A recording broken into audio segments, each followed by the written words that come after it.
السلام علیکم ناظرین، دن بھر کی تمام بڑی خبریں لے کر میں آپ کی خدمت میں حاضر ہوں۔ آئے نظر ڈالتے ہیں آج کی چند اہم خبروں سے۔ جموں کشمیر میں ایک بار پھر موسم کی شدت میں اضافہ ہونے والا ہے۔ محکمہ موسمیات بھارت کے مطابق 1 فروری اور 3 فروری کو 2 نئے مغربی ہوا کے سلسلے متحرک ہوں گے جو خطے میں بارش اور تازہ برفباری کا باعث بن سکتے ہیں۔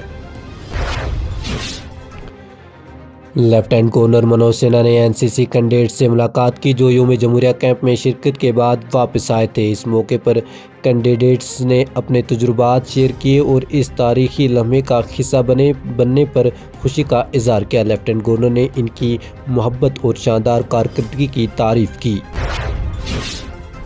سوشل میڈیا پر وائرل ہونے والی ایک ویڈیو جس میں دعویٰ کیا جا رہا تھا کہ شمالی کشمیر کے گلمرگ میں ایک نایاب سفید ہرن دیکھا گیا ہے کو محکمہ جنگلی حیات کے حکام نے جعلی قرار دیا ہے۔ Wildlife warden north Kashmir Intisar Sahil نے کشمیر نیوز آبزرور KNO سے بات کرتے ہوئے کہا کہ یہ ویڈیو میں دکھائی گئی نسل نہ تو جموں کشمیر میں پائی جاتی ہے اور نہ ہی پورے برصغیر میں۔ Director school education Kashmir GN یتو نے جمعہ کے روز کہا کہ تمام اساتذہ کو 10 فروری 2025 سے اپنی متعلقہ جگہوں پر دستیاب رہنا ہوگا۔ انہوں نے مزید وضاحت کی کہ اساتذہ کو اس دن کسی بھی ضلع یا زونل دفتر میں باضابطہ طور پر رپورٹ کرنے کی ضرورت نہیں، لیکن یہ یقینی بنایا گیا ہوگا کہ وہ اسٹیشن سے باہر نہ ہوں۔ GN یتو نے گریٹر کشمیر سے بات کرتے ہوئے کہا کہ ان کی خدمات کسی بھی وقت درکار ہو سکتی ہے، اس لیے انہیں کال پر دستیاب رہنا چاہیے اور اسٹیشن سے باہر نہیں جانا چاہیے۔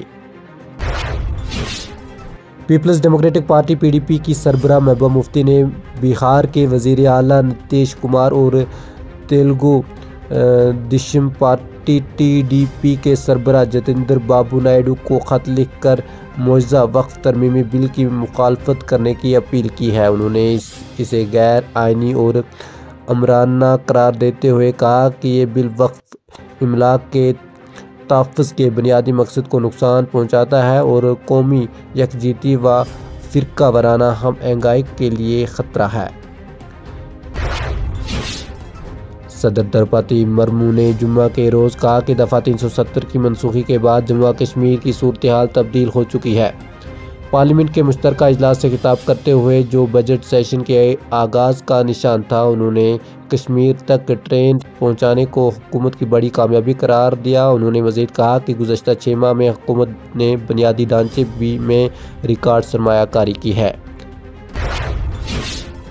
وزیر اعظم نریندر مودی نے جمعہ کے روز کہا کہ 10 سال میں پہلی بار پارلیمنٹ سیشن سے قبل بیرون ملک سے کسی بھی طرح کی گڑبڑ پھیلانے کی کوشش نہیں کی گئی۔